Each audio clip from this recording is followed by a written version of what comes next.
పిల్లలు పెద్దవాళ్ళు అందరూ కూడా ఏదో ఒక న్యూస్ ఐటమ్ చదివి జస్ట్ మీకు తెలియని పదాలు అండర్లైన్ చేయండి.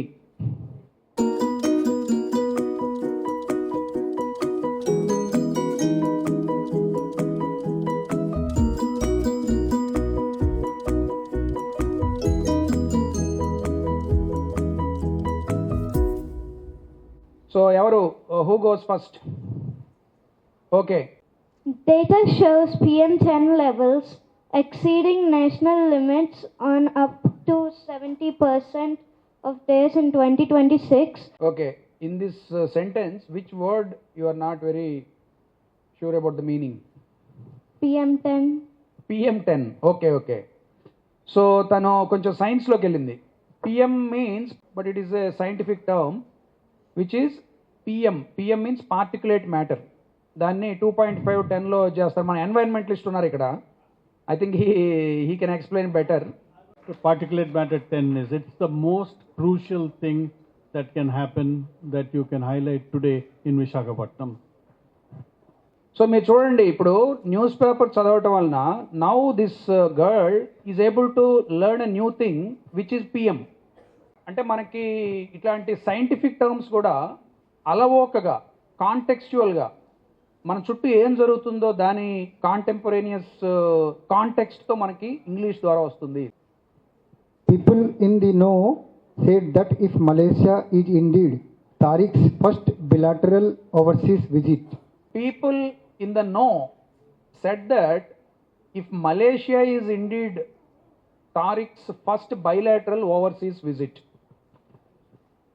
I am very bad at pronunciation, please bear with me. మా పిల్లలు కూడా చెప్తుంటారు నాకు, ఎందుకంటే వాళ్ళు ఎక్కువ ఇంగ్లీష్ లిరిక్స్ అవి వింటూ నాన్న ఇది నువ్వు కరెక్ట్ ప్రొనౌన్స్ చేయట్లేదు, ఇది మార్చుకోవాలని అని చెప్తుంటారు అనమాట. సో ఎనీవే చెప్పిన వర్డ్ ఏంటంటే బైలాటరల్. బై అంటే ఏంటి? అది కూడా ఒక రూట్ వర్డ్. టూ లాటరల్ అంటే ఏంటి? అది కూడా నిజానికి ఒక root word. Side, exactly, super. So bilateral అంటే two sides there is a summit.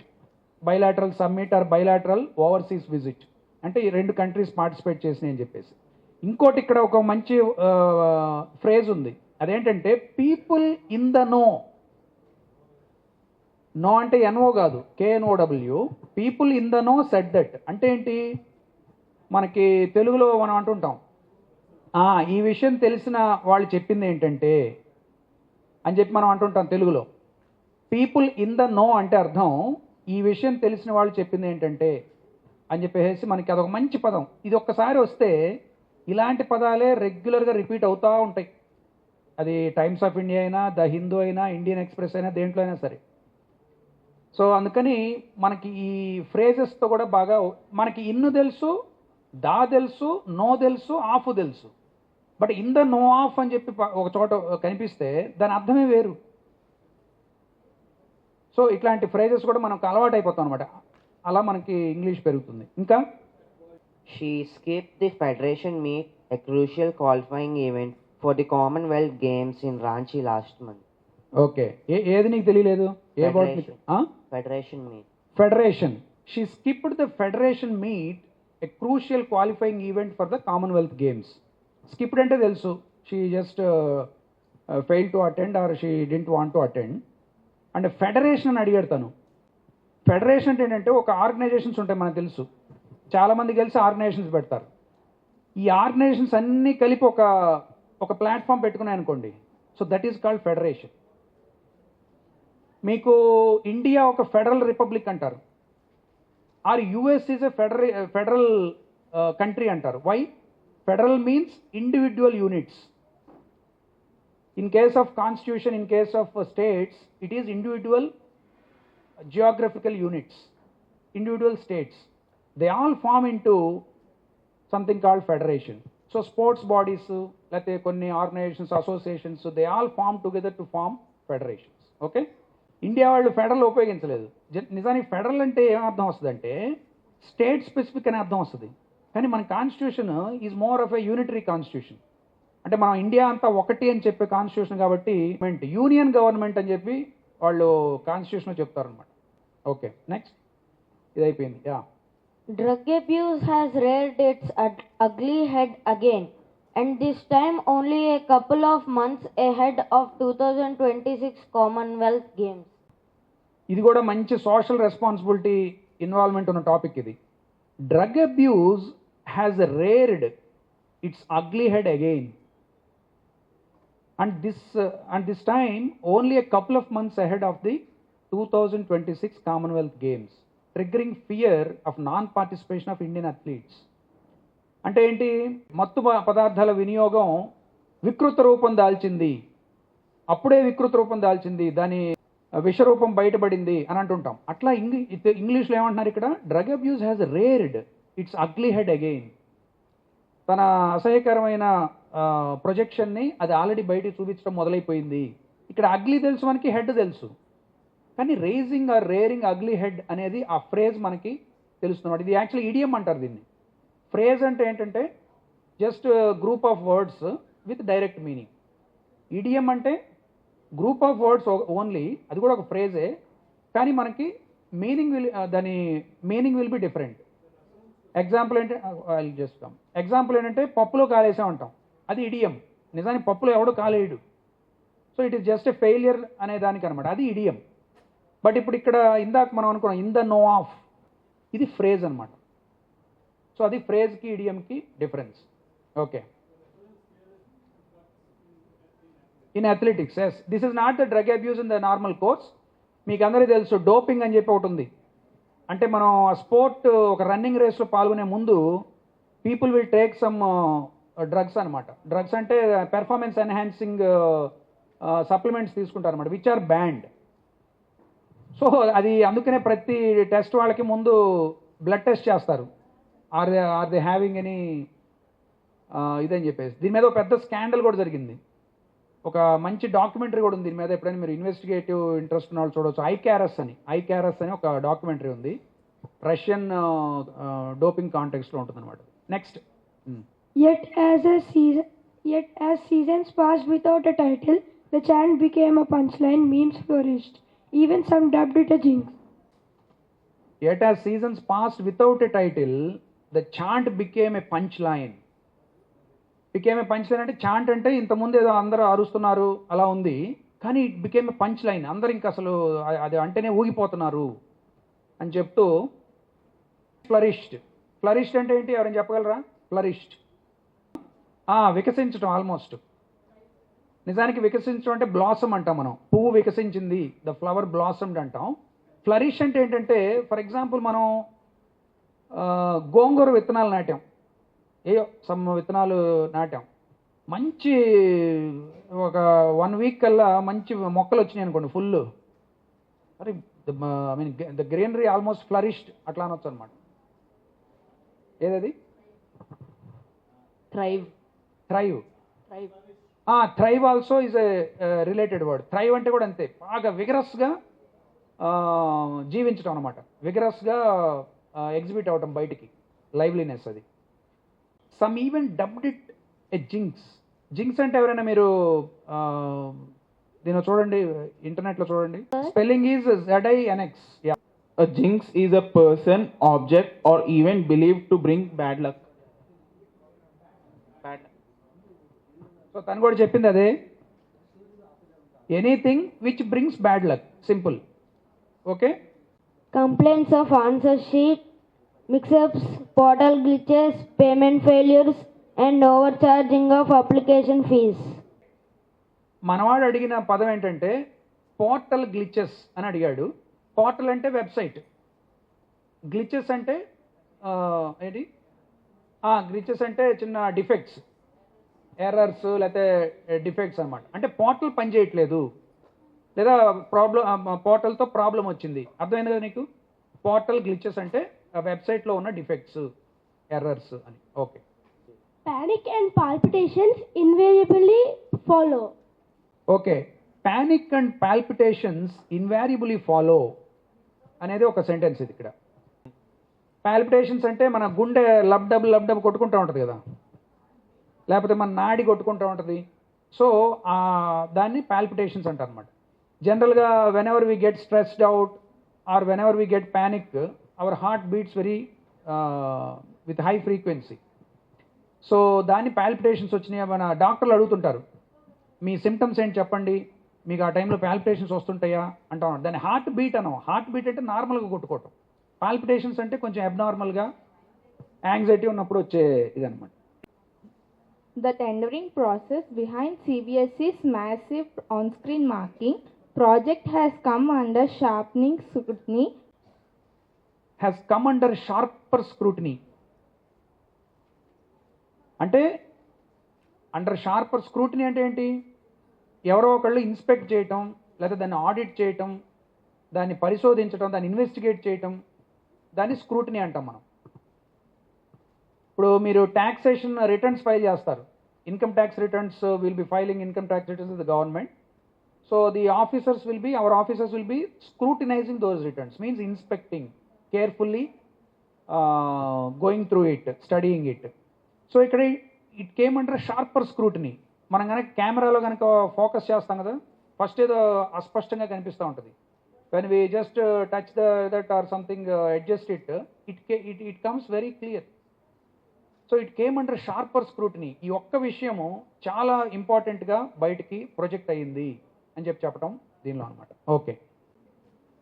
In 2007, three major cricket stars, Rahul Dravid, Sachin Tendulkar and Sourav Ganguly, opted out of the first T20 World Cup. Opted out. నేను ఈ పందెంలో పాల్గొన్ను, నాకు కాలు ఇరిగింది. He opted out on the pretext that తప్పుకోవటం, నా లెగ్కి ఇంజురీ అయిందని చెప్పి తను ఆ పందెం నుంచి తప్పుకున్నాడు అట్లా. Okay, next. చాలామంది చేతులు లేస్తున్నాయి. I'm very happy. At the Jantar Mantar, said Mr. Das, a journalist who joined two others. ఓ నేను అన్నీ వచ్చేస్తున్నాయి, ఇంకో అన్నీ చదివేస్తాను మా పిల్లలు. So okay, very good. అసలు నువ్వు ఏ క్లాస్ చదువుతున్నావు అసలు నువ్వు? I'm going to 6th, sir. 6th class. బా, ఎంత అడ్వాన్స్ తెచ్చారు. ఎవరండి పేరెంట్స్? మీరేనా? అద్భుతం. సో మీ వాడు 10th అయ్యేటప్పటికి అసలు ఇంకా ఆల్మోస్ట్ ఇంకా మీరు కోచింగ్ లేకుండా ఐఏఎస్ వచ్చేస్తుంది. Dismiss as mere eyewash. తెలుగులో ఒక మంచి పదం ఉంది, ఎవరైనా చెప్పగలరా పెద్దవాళ్ళు, తెలుగు వచ్చిన వాళ్ళు? కంటి తుడుపు. Yes, exactly. సో ఇది కంటి తుడుపు చర్య. వాళ్ళని జస్ట్ సస్పెండ్ చేశారు, ట్రాన్స్ఫర్ చేశారు, ఇదేంటండి? ఇది కేవలం ఐ వాష్. మనం భలే లింక్ చేసుకోవచ్చు. ఎప్పుడైతే తెలుగు బాగా వస్తుందో మనం ఈ అన్ని ఇడియమ్స్ చాలా దాంట్లో ఉంటాయి. ఇంగ్లీష్లో తెలుగులో చాలా సిమిలర్ ఇడియమ్స్ ఉంటాయి అన్నమాట. ఇప్పుడు మీకు ఇచ్చిన పాంప్లెట్ తీయండి ఒకసారి. రేపొద్దున ఇట్లాంటి ఎడిటోరియల్ కానీ నేను చదువుతున్నప్పుడు the green tribunals, the national green tribunals decision to bar the registration of new and old diesel vehicles. To bar అంటే ఏంటి? స్టాప్. అది మనం అండర్లైన్ చేసుకొని మనం డిక్షనరీలో ఏదో చూసుకోవాలి. ఇక్కడ నేను ఇంకొక ముఖ్యమైనది మీకు చెప్పాలనుకుంటున్నాను. ఈ సిమ్టమ్ మా పిల్లల్లో నేను గమనించాను. అదేంటంటే national green tribunals decision to bar the registration. Okay, bar అంటే స్టాప్ అయి ఉంటుంది, ఆల్మోస్ట్ తెలిసిపోతుంది మనకి అక్కడే. ఓహో అని మనకి డిక్షనరీ తీయం. మనం అంటే మనం కదా, పిల్లలు they they they may feel lazy. Okay, మనకి అర్థమైపోయింది, పద నెక్స్ట్ అంటాం. కానీ if you don't open the dictionary, you don't know how to use it in a different context. You may understand it. Understanding is only a intermediate stage. You have to use it. Not only you have to use it, you have to use it with ease. చాలా సరదాగా ఇందాక నేను flute వాయించాను. నేను నెమ్మదిగా కొంచెం వినండి, కాసేపు వచ్చేది ఆగిపోయి కొంచెం తప్పులు పోయి కొంచెం ఆగండి, ఇంకొంచెం, మీరు ఇంకా వెళ్ళిపోతారు మీరు ఇక్కడి నుంచి. బాబు నువ్వు చాలు నీ ఫ్లూట్ ఇంటి దగ్గర వాయించుకో, ఇక్కడ కాదు అంటారు. అలాగే ఇంగ్లీష్ వర్డ్స్ కూడా, unless you know how to use each word with ease, there is no point in learning. మీకు అర్థమవుతుంది అంతే. ఇంకొక ప్రాబ్లం ఉంది దీంట్లో. మా బ్యాచ్మేట్ ఒక అమ్మాయి ఉంది. అమ్మాయి కొన్నిసార్లు తన స్పీచెస్లో తను వేరే వాళ్ళతో మాట్లాడుతున్నప్పుడు డిఫికల్ట్ పదాలు ఉపయోగిస్తుంది. కరెక్ట్గా రాంగ్ కాంటెక్స్లో ఉపయోగిస్తుంది. అవతల వాళ్ళ మొహంలో కూడా కొంచెం కవళికలు మారిపోతూ ఉంటాయి. ఇంకోటి అమ్మాయి ఏం చేస్తుంది, చాలా కాన్ఫిడెంట్గా యూజ్ చేస్తా వర్డ్స్. నాకు ఈ పదంకి అర్థం చాలా బాగా తెలుసు అన్నట్టుగా యూజ్ చేస్తా. అది నేను అమ్మాయిని తప్పటట్లేదు. ప్రాబ్లం ఏంటంటే when we hear or listen or see some word, unless we go to the root of it and how it is used in different context, will be easily misled. ఇంకోటి ఏంటంటే ఒక వర్డ్కి చాలా ఫామ్స్ ఉంటాయి. Bar అనే దానికి వెర్బ్గా ఉపయోగించవచ్చు, నౌన్గా ఉపయోగించవచ్చు. He barred her from participating in Olympics means he banned or he stopped her అన్నట్టు. There is a bar on increasing diesel prices అంటే డీజిల్ ప్రైసెస్ ఇంకా దీనికి మించి విధించడానికి వీల్లేదు, there is no scope to increase అని చెప్పడానికి కూడా దెర్ ఈజ్ నో బార్ అంటాం. నో బార్ అంటే అక్కడ బార్ ఈజ్ నౌన్. అంటే ఇంక నేను గ్రామర్లోకి వెళ్ళను, నేను ఇందాకే చెప్పాడు గ్రామర్ వదిలేయమని. కానీ సేమ్ వర్డే బార్ అనే పదం ఇందాకేమో దెర్ ఈజ్ ఎ బార్ అన్నాం నౌన్, హీఈస్ బార్డ్ ఫ్రమ్ అంటే అది వెర్బ్ అయిపోయింది. సో ఇట్లాంటి వేరియస్ వర్డ్స్ మన డిక్షనరీ ఓపిక్గా చూస్తేనే తెలుస్తుంది. ఇంకో బార్ చెప్పారు మన సార్, మీ పేరేంటి సార్ మర్చిపోయాను, సోహన్ గారు. ఇప్పుడు బార్ వెర్బు నౌనే, ఇంకొక నౌన్ ఉంది అని చెప్పేసి. So we have to bar youth from going to bars అనొచ్చు మనం అట్లా. అదే ఇంకో బార్ చెప్పారు చూడండి. సో ఇవాళ చాలా స్ట్రాటజిక్గా వచ్చినట్టున్నారు సార్ ఈ సమావేశానికి. సో 3 సేమ్ బార్ అనే పదాన్ని 3 సార్లు ఉపయోగించారు. ఇంకొంచెంసేపు ఉంటే ఇంకో 4 సార్లు కూడా ఉపయోగిస్తారు. సో అంటే ఏంటంటే ఈయన పదాలు నేర్చుకోలేదు, వీళ్ళందరూ పదాలతో ఆడుకుంటున్నారు. మనం ఆ లెవెల్కి వెళ్తాం చక్కగా మనం కనుక న్యూస్ పేపర్ కానీ నేను చదువుకుంటే. అది కూడా నేను ఇంకోటి చెప్పాను, ఇవన్నీ చదివితే ఎప్పటికి వస్తుంది మా వొకాబులరీ అంటే మీకు ఆల్రెడీ షార్ట్ కట్ చెప్పాను. 3000 frequently used words, 500+ academic words, ఇవి తెలుసుకున్నా మనకి సరిపోతుంది. పేజ్ తిప్పితే లెటర్స్ టు ద ఎడిటర్ అని చెప్పి ఉంది ఇక్కడ. నెవర్ ఎండింగ్ కమర్షియల్ బ్రేక్స్ అని చెప్పేసి, అంటే టీవీలో వచ్చే అడ్వర్టైజ్మెంట్స్ వరుసగా వస్తూ ఉంటాయి కదా. మా ఫాదరే రాశారు అది, మా ఫాదర్ పేరు మీద ప్రచురితమైంది అది. నేను ఇంగ్లీష్ డ్రాఫ్టింగ్ వాటిలో నేను ఆయనకి హెల్ప్ చేశాను అనమాట. చూసి చాలామంది వీళ్ళు రీడర్స్ ఉంటారు కదా, వాళ్ళందరూ ఇవన్నీ రాశారనమాట. దాంతోపాటు వాళ్ళు చాలా మంచి మంచి పదాలు ఉపయోగించారు. మీరు అక్కడ అండర్లైన్ చేసిన పదాలు చూడండి. ఇన్సైట్ఫుల్ ఎనాలిసిస్ అంటే ఏంటి? ఎనాలిసిసే కాదు అది, దానిలో చాలా లోతుగా మనకి చెప్పబడిన analysis. Chickening out, unscrupulous for a ride, taking consumers for a ride. ఇది కూడా ఒక మంచి idiom. Taking consumers for a ride అంటే ఏంటి? వాళ్ళని సరదాగా రైడ్కి తీసుకెళ్తున్నానని కాదు. దాని అర్థం ఏంటి? వాళ్ళని టేక్ ఇట్ ఫర్ గ్రాంటెడ్గా చేసేసుకున్నారు. అసలు కన్జ్యూమర్స్ అంటే వాళ్ళకి లెక్కే లేదు అని చెప్పడానికి taking consumers for a ride అని చెప్పి అంటున్నారు అనమాట. Somebody has to bell the cat అంటే ఎవరో ఒకరు పిల్లి మెడలో గంట తగిలించాలి. తర్వాత eyesore for the viewers. Next underline పదం చూస్తున్నారా? Eyesore to the viewers. వీక్షకులకి ఏంట్రా బాబు ఇది అని చెప్పేసి విసుగు రావటము. Next is lousy and pathetic. Indian TV viewing experience is lousy and pathetic. ఈయనకి ఎంత లోపల ఎంత కాలిపోతుందో చూడండి. టీవీ ఏదో స్పోర్ట్స్ చూద్దాం, సినిమా చూస్తానని చెప్పేసి టీవీ పెట్టుకుంటే ఈ అడ్వర్టైజ్మెంట్ వరుసగా వస్తూనే ఉంటాయి. అందుకని he's telling Indian TV viewing experience is lousy and pathetic. It has become like that. అక్కడ ఏదో సిక్సర్ కొట్టబోతుంటాడు, ఇక్కడ అడ్వర్టైజ్మెంట్ వస్తుంటుంది.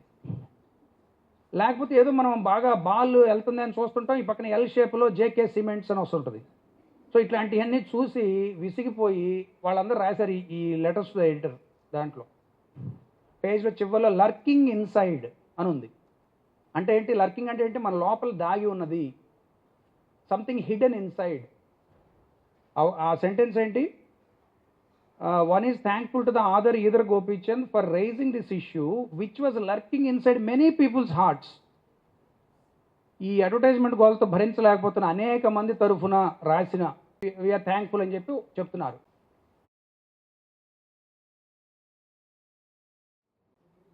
లక్ష్మణరావు గారు రిటైర్డ్ రైల్వే ఎంప్లాయీ. ఈయన జస్ట్ ఫర్ ఎ చేంజ్ కొన్ని అబ్జర్వేషన్స్ మిమ్మల్ని అడుగుతారు. పిల్లలే చెప్పాలి, ఎవరు చెప్తే వాళ్ళకి మంచి బహుమతి. పీడిఎఫ్ ఫుల్ ఫార్మ్ ఏంటి ఎవరు చెప్తారు? Only students. Document format. Very good. Portable document format. Next మొబైల్లో సిమ్ పెడతాం కదా, మొబైల్లో సిమ్ ఫుల్ ఫార్మ్ ఏంటి వినండి? Subscriber identity module. Okay next. No problem. Okay silent. Next only students OTP full form చేయలేదండి ఎవరు చెప్తారు? One time pass. Okay, very good. Yeah, claps to yourself. Okay, ఇప్పుడు మనం నేర్చుకున్న వాటిని ఇంగ్లీష్లో యాక్రోనిమ్స్ అంటాం. ఓటీపీ లేకపోతే ఏటీఎం, వీటిని యాక్రోనిమ్స్ అంటాం. ఇంకొక ఇంట్రెస్టింగ్ ఒకటి ఉందన్నమాట, అదేంటంటే బ్యాక్రోనిమ్. బ్యాక్రోనిమ్ అంటే ఏంటంటే ఫస్ట్ ఏదో ఒక వర్డ్ క్రియేట్ చేసేస్తారు. మేబీ చెస్ ఇందా చెప్పింది కూడా బ్యాక్రోనిమ్ అయి ఉండొచ్చు. అంటే ఏంటంటే ఫస్ట్ వర్డ్ చెప్పేసి ఆ వర్డ్లో ఈచ్ లెటర్కి సంబంధించిన వర్డ్ పెట్టేస్తారనమాట. దాన్ని బ్యాక్రోనిమ్స్ అంటారు అనమాట వాటిని. కొన్నిసార్లు అట్లా కూడా జరుగుతూ ఉంటుంది. ఏటీఎం నిజానికి ఆటోమేటెడ్ టెల్లర్ మెషిన్, కానీ కొంతమంది ఏం చేశారంటే ఎనీ టైం మనీ అని పెట్టేస్తున్నారు. సో ఈజీగా యూజ్ అవడానికి అనమాట. అట్లా చాలా గమ్మత్తులు ఉంటాయి దీంట్లో.